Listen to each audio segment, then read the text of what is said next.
His dead mother's eyes showed him the truth.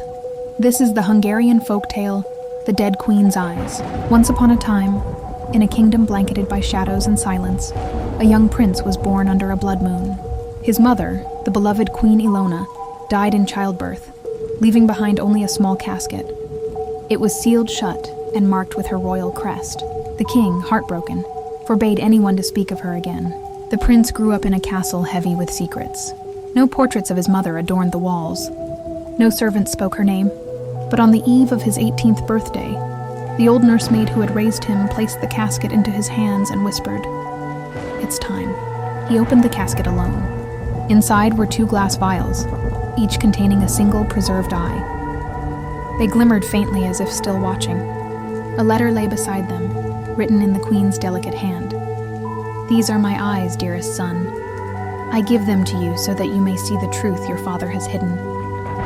That night, haunted and restless, the prince placed the vials at his bedside and dreamed vividly. He wandered through the castle halls, but now they were overgrown with ivy, and the portraits bled tears. His mother stood in the throne room, ghostly and pale, pointing toward a locked door he'd never noticed before. He awoke and followed the vision. Behind the hidden door, he found old court records, burned letters, and a ledger documenting payments to a midwife and a silence fee. The queen had not died from childbirth, but from poisoning, by order of the king, who feared a prophecy that her child would overthrow him.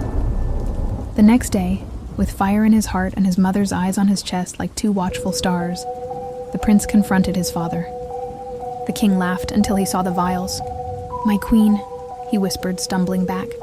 Then he fell, not by sword or rebellion, but by the weight of guilt and fear. Some say the eyes stared into him, showing him everything he had tried to forget. The prince took the throne and ordered the queen's portrait to be restored, her name spoken, and her memory honored.